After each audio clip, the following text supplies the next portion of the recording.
is Pat Ennis of Ennis Legacy Partners. Welcome to the Exit Readiness Podcast. I'm here with my co-host, Walter Dials, CPA and tax partner at GRF CPAs and Advisors in Bethesda. Our mission here on the podcast is to provide you, the business owner, with subject matter expertise on topics pertaining to building sellable business value and for planning your eventual and inevitable exit from the business. We want to help you build a business that's sellable, because if you have a business that's sellable, you're going to have more options for exits. And then we want to help you plan comprehensively so that you can exit successfully on your own terms and conditions. Walter, our clients and probably all other small business owners have had a rough couple of months facing challenges over the last few months due to the crisis, leadership challenges, management, personal challenges they've never faced before. Yeah, that's for sure, Pat. And unfortunately, it's not over yet. Hopefully, our clients are starting to see a light at the end of the tunnel. But I'm not sure we're ever going to be back to work as normal. Whatever that's going to mean in the future. So today, our topic is what's next, because things are going to be different no matter what. And what's next sounds really simple, but I think our discussion is actually going to be a lot more complicated than just those two words. And our guest today is backed by popular demand. If any of you tuned into our Facebook Live presentations, Dr. Alan Kemper stole the show on a few of them. Alan is from Lead Workforce Consulting in LaGrange, Georgia. In addition to Alan's work with Lead, he works full-time as a business professor at Point University, where he teaches primarily in the fields of management, leadership, continuous improvement, organizational change, and economics. Welcome back, Alan. Always great to have you. Yeah, absolutely. Thanks for having me back. Yeah. Hey, Alan. Welcome back by popular demand. So, hey, no pressure. Okay. Right. On today's conversation, no pressure at all. Let's get started. Hey, just remind everyone, folks who have listened before, and inform new listeners here as to, provide some background on what you and Lead Workforce Consulting do. Sure. Yeah. So Lead Workforce Consulting, we primarily, our clients, the people we work with, are primarily businesses in the kind of the $2 to $40 million in revenue range. These are businesses that have kind of figured out how to sell their product, vend their wares, and are now dealing with a lot of the challenges of that come along with the human side of running a business. So we do a couple of things. One is that we meet and provide business counsel for business owners to help them gain an outside perspective on their business as well as their personal lives. We after we assess kind of the needs of the owner, we oftentimes build out management training programs and build management teams so that it gives the owners some freedom back to be able to do the pieces of the work that they do best, which is usually to create and to build as opposed to manage and maintain. And then we do some quantitative assessments around human capital. So we measure employee engagement, we measure leadership, we measure culture, with the idea being that you can't build or you can't manage or improve anything that you can't measure. So we have tools that we use to measure all of those things within organizations. And, a lot of big companies have that stuff internally, but for a lot of our clients, those aren't things that they have access to. So we bring that kind of to bear for our clients.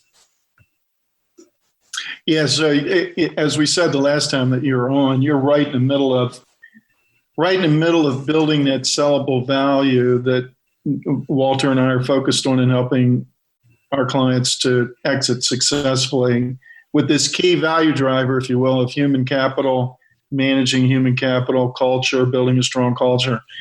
And two, like us, you're right in the middle of helping these small business owners just manage through this crisis, this unprecedented time, and all challenges of managing and leading. And, we've seen situations kind of all over the map. Touch base yesterday with a client that we've worked with in the past, and his firm has done actually pretty well during the whole situation. And then you've got others another one that we talked to last week, who his business came to a complete halt. It's event planning, event audio, visual, and for big events. And so his business just came to a standstill. So, we're seeing a lot of different things and a lot of different new challenges and old challenges that have just been accentuated. It's great to have you back. Tell us what you're seeing as you're working and doing what you do with your clients. Yeah. So a lot of the same. It runs the gamut. Some of the groups that we work with have grown 20 to 30%, and so the challenges they're facing are about expansion and growth.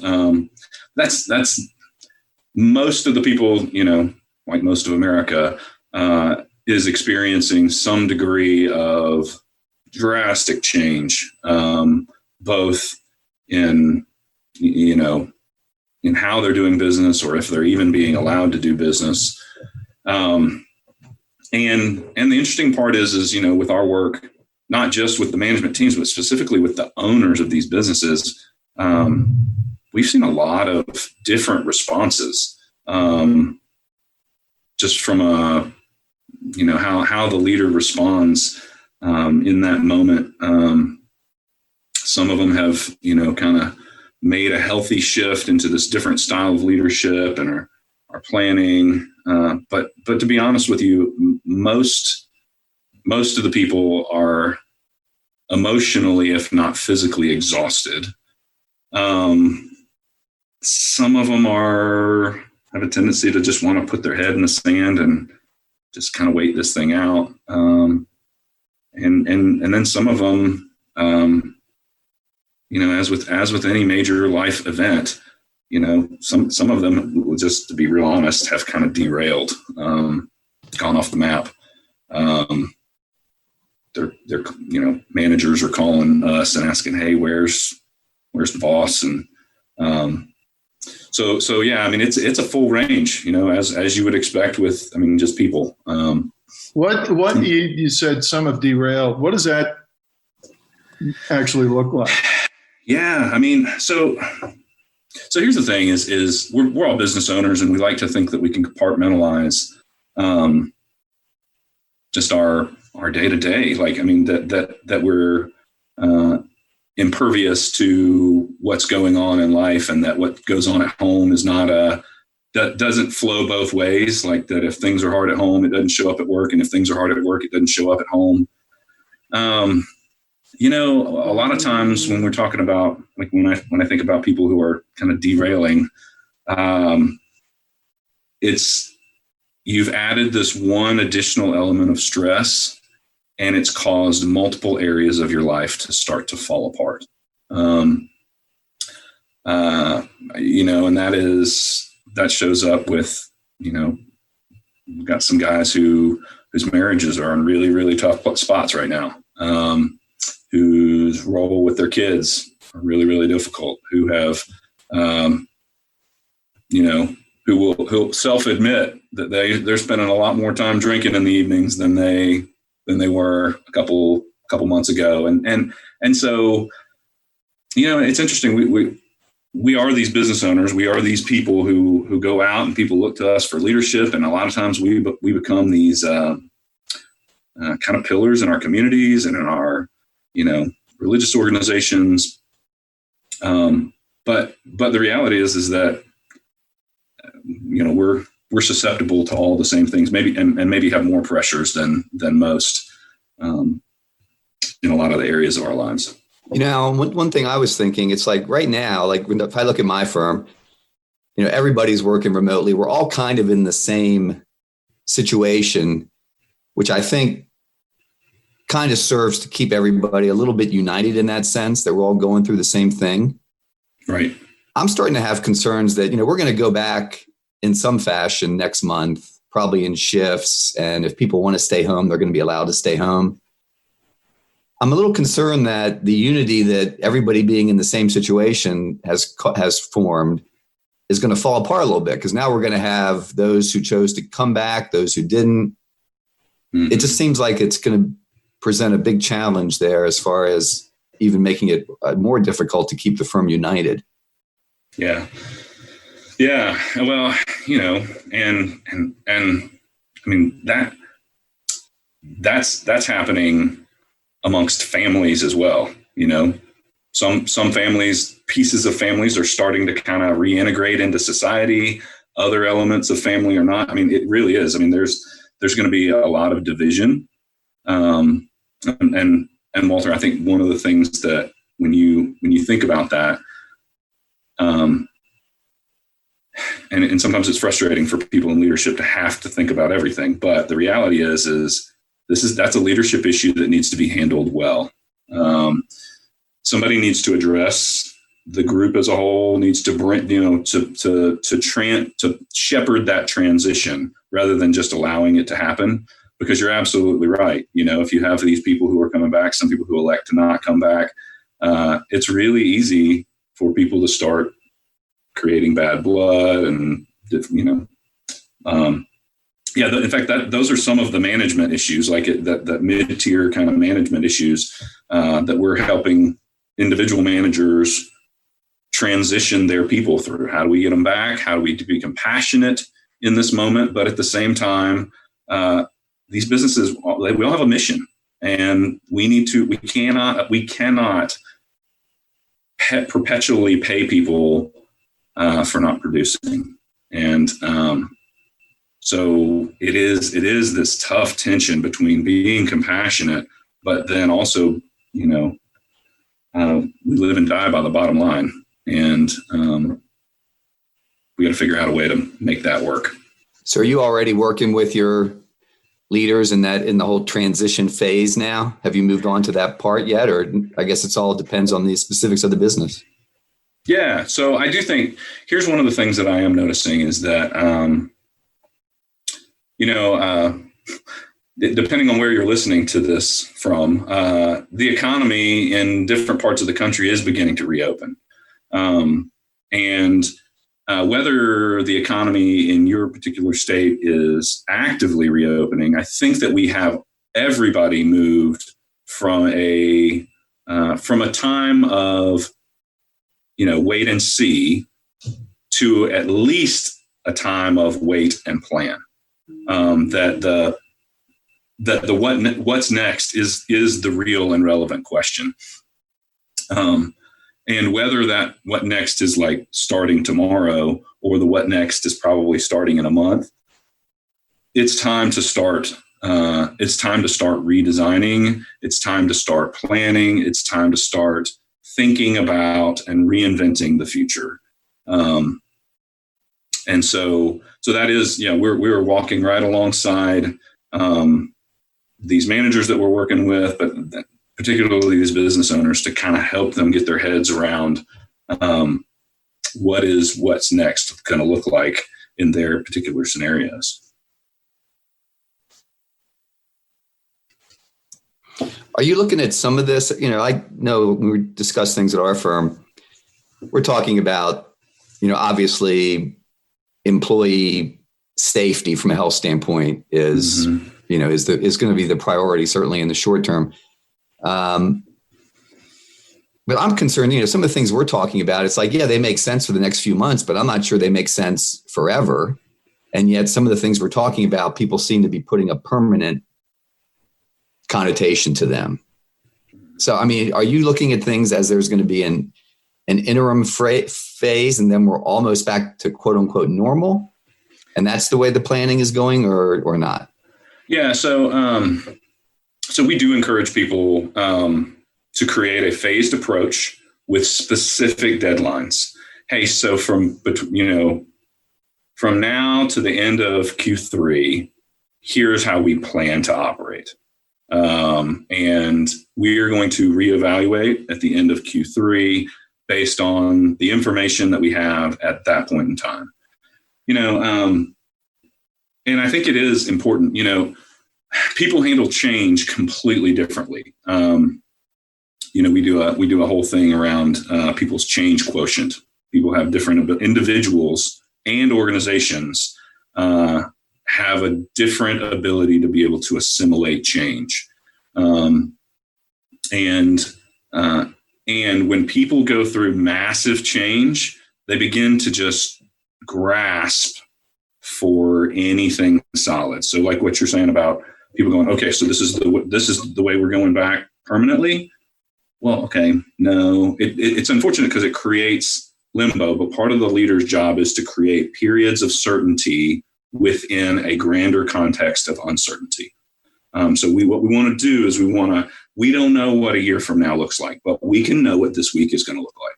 And then we can know what the next 3 weeks is going to look like. And if we can just keep our people, give them a degree of certainty in the midst of this grander uncertainty, I think that's part of the role that managers specifically need to be providing to their team.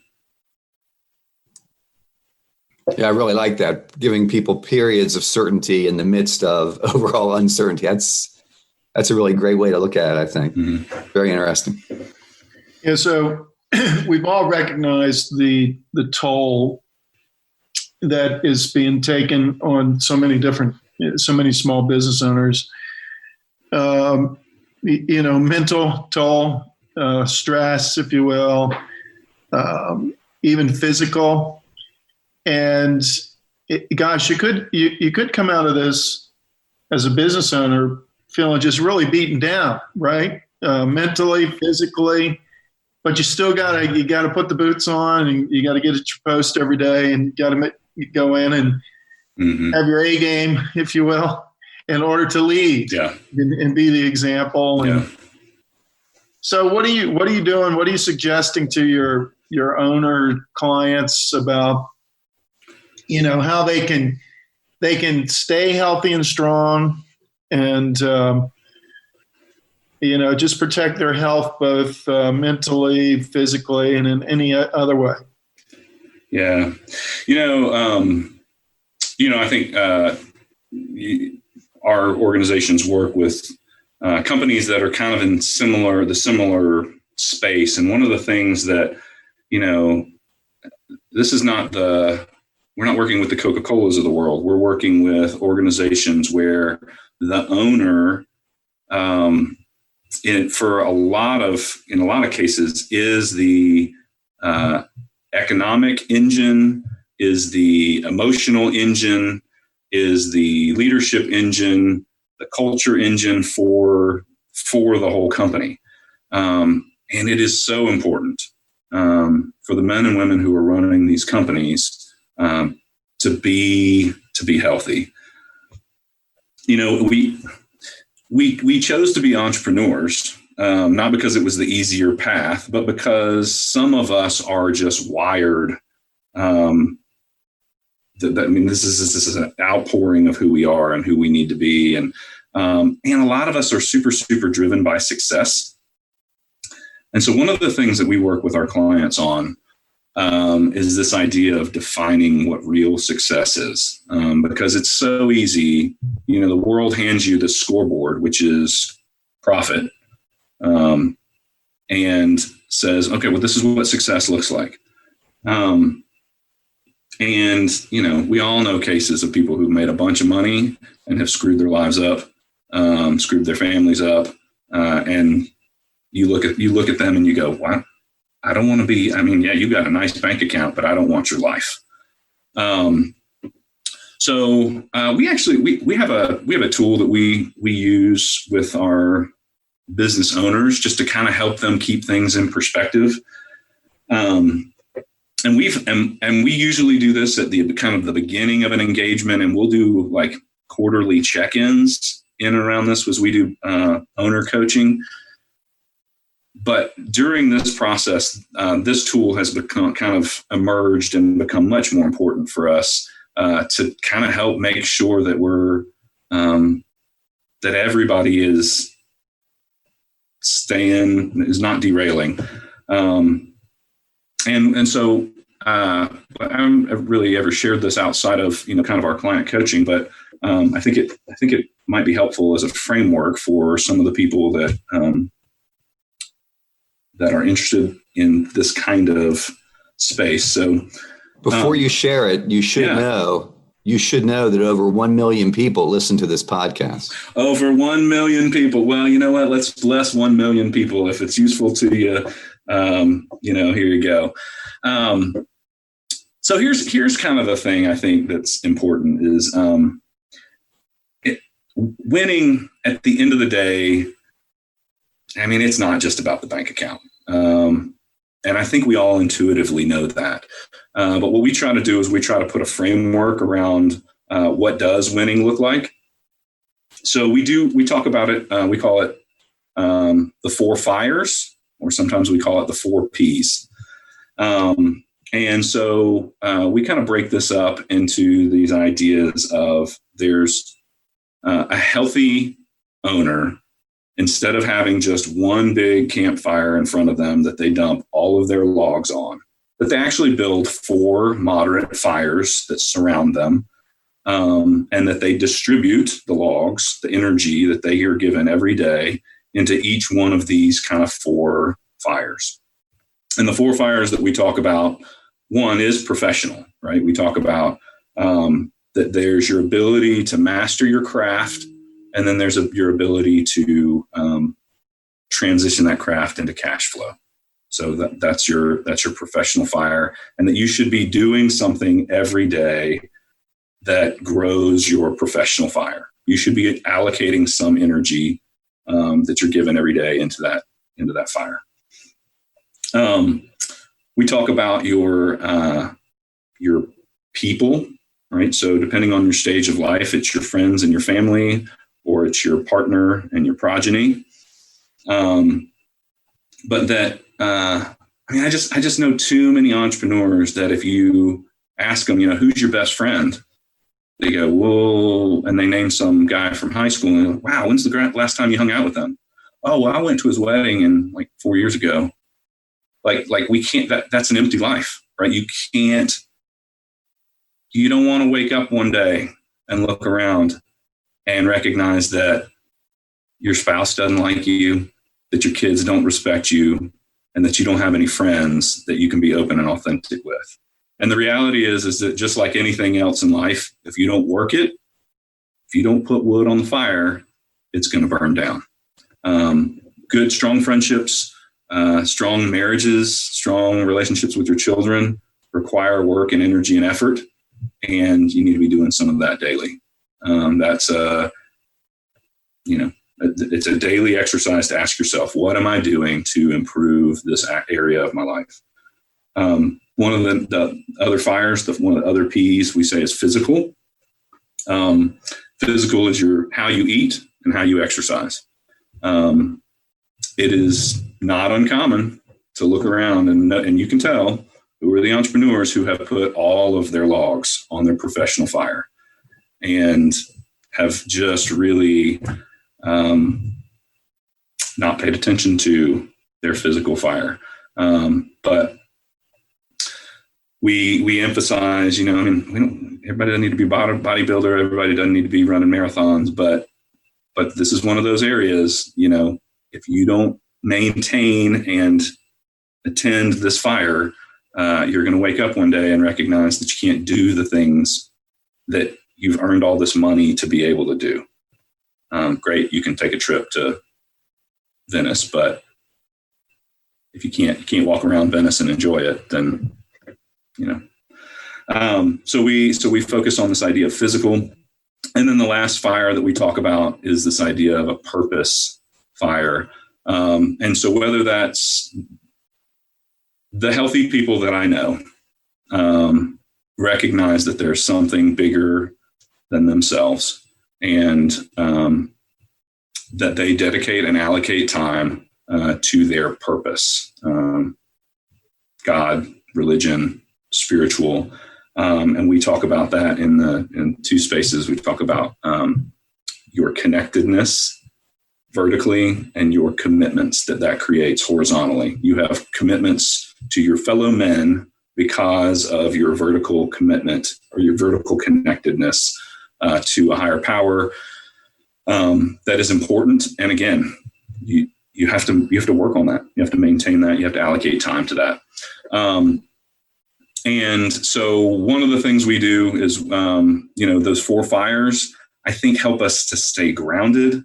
It helps us to put energy into all of the areas of life so that we don't wake up one day and recognize that, that I've worked my life away, or I have, and now I don't have any friends, or I don't have strong relationships, or I don't have any connectedness with my God, or I've, So I think that's an area that we use to just help redefine what real success looks like, and it helps kind of create a degree of accountability and some questions that we can ask. But yeah, I think when I think about the person, if you are an entrepreneur and you are running a company and you're below that $50 million, couple hundred employees, do not underestimate the importance of your role in creating culture, in being a leader, in setting the emotional tone. Even if you have great managers, you are the engine that everybody is still pulling energy and power from. And it is critical that you stay healthy. Yeah, I love the model. I'm a guy that has to keep things simple in order to sustain them. And I love that it's a simple paradigm, isn't it? Professional, people, physical purpose, 4 fire categories. You got to put, there it is on a sheet of paper. Yeah. I create a daily check sheet, and every day I make myself look at, like I'm looking at mine today, and I'm going, well, my purpose quadrant is a little bit empty. I need to allocate a little more time over there. Or, it's just daily mindfulness. That's sweet. Hey, if a listener wanted to get that from you, how could they do that? Absolutely. Yeah. Just email me, Alan, ALAN at Lead Workforce, LEAD workforce.com. Email me and I'll send you a template. And we even have an assessment, a self-assessment that you do to kind of evaluate yourself in each one of those areas. I'm happy to share that and get you the template. But I use these, this is an outflow of something that I've just figured out in my space. It's what helps keep me grounded. And I think it's been really beneficial to a lot of our clients. Yeah. So you got to put wood on the fire. Mm-hmm. How do you do that? How do you encourage owners to do that without them feeling like, it's just 1 more or 4 more fires I got to attend to? I already have a dozen fires today. I have 5 new fires, and I'm trying to put those out. How do you inspire them to add these 4 additional fires? And yeah. So that's the thing, is that we will get done whatever our priority is, right? We are people who perform. We're high capacity people. We're high capability people. And I think and we want to win, right? We're competitive people. So part of it is just redefining what winning is, right? Like when the difference between rev being 2.5 million and 2.3 million, so there's a reality, like you only have so much energy in a day, so many logs to distribute and to allocate. And there are days when I go home at 5 o'clock to go eat dinner with my wife and my kids, and I recognize that this is a log that I was going to put on my professional fire, and I'm pulling it from my professional fire and I'm putting it on my people fire. So that I'm not pretending like you get infinite logs. Like it's resource allocation. That is a reality. But one of the other pieces that we really try to work with owners on is to help them to build management teams so that their professional life does not consume all of their energy. We got into these businesses. We started these businesses because we wanted to be something more than what we thought we could be working for somebody else. And the reality for a lot of us is that we look around and we go, my life is more stressful and worse because I now have a job that I can't quit. So one of the things we do really work with owners around is like, look, we got to help you get this management team surrounding you that can do the work that gives you your life back. And we have had owners. Yeah. So as you know, I mean, that's a key value driver for building a business that's going to be sellable.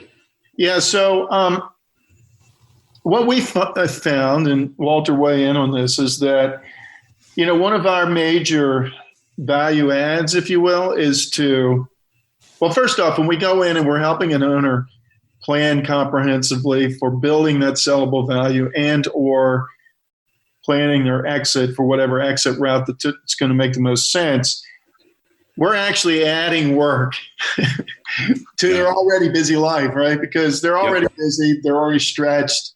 And we go in and we expose reality about how ready the business is, how ready they are personally.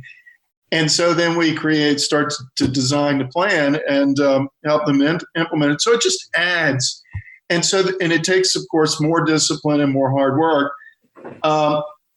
And what we find is, of course, that can become drudgery if they lose sight of the vision or the purpose. Mm-hmm. And so one of the key things that we need to do in that process, in addition to pacing it well, is pacing the work well, is to continually remind them of that vision and purpose that we, at the outset, helped them to clarify. In other words, what does winning look like when it comes to planning the way you're going to leave eventually? Yeah. And then as we get into the hard work of making it happen, just continually reminding them, okay, let's remember the vision. Let's remember the purpose. So I'm wondering, with your 4 Ps here, your 4 fires, mm-hmm. do you often, that last one that you mentioned, purpose, does it end up being the one that you come back to more than any of the others because there is a vision element to it and you helping them to stay on track with all the other things? Yeah, it's the space that we might get some pushback on sometimes, but I really do like. There's so much to this idea of serving something that's bigger than yourself, that's inspiring, motivating, moving, keeps you kind of grounded. And that looks totally different for every different entrepreneur. Is that kind of? Does that answer what you're asking? Yeah, I think so. Yeah. So, okay, let's shift gears here a little bit. So, with every crisis, of course, we all know this. It's on motivational signs, probably, and a lot of people's business owners are probably putting up these motivational signs with this phrase on it or something like it.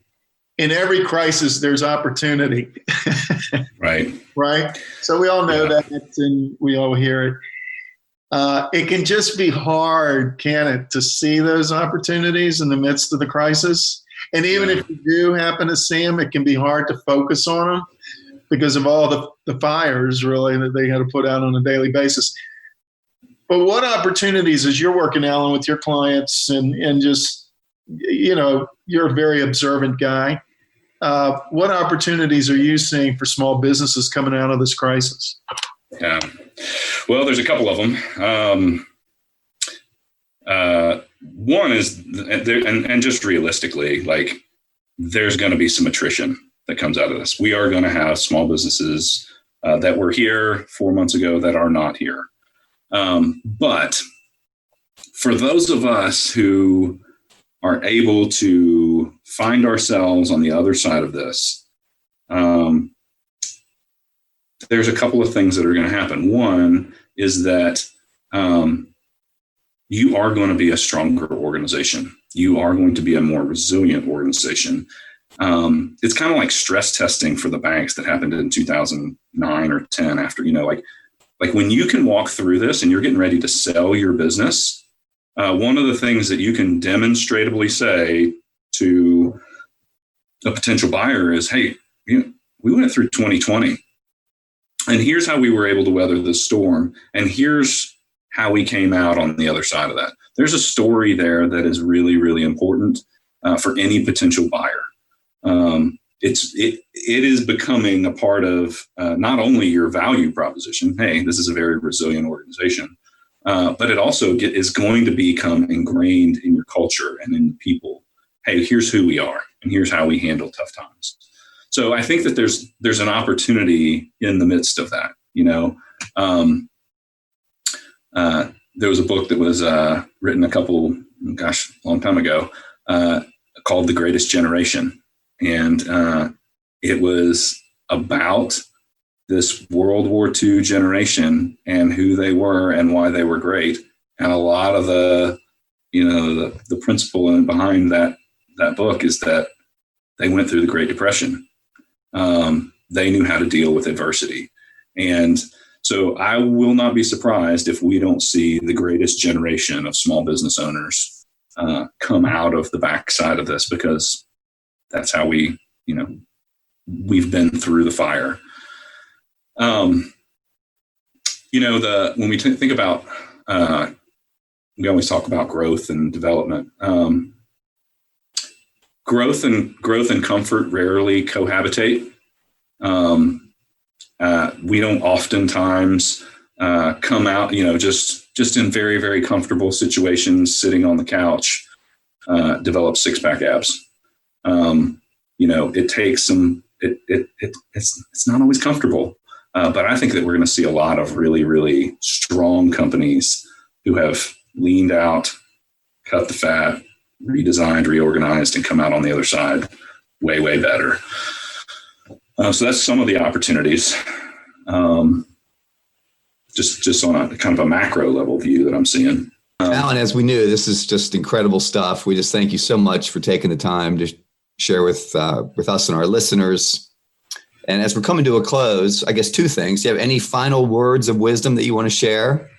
And please let us know if there's anything you're promoting or anything like that. Yeah, no, I think the last thing that I would kind of encourage these business owners to do, if you're in a mental state to be listening to podcasts and thinking about how to transition and to grow your business, that says one pretty important thing to me is that you are at least in a state of forward thinking. You are in a mental place that not all of your entrepreneurial peers are at.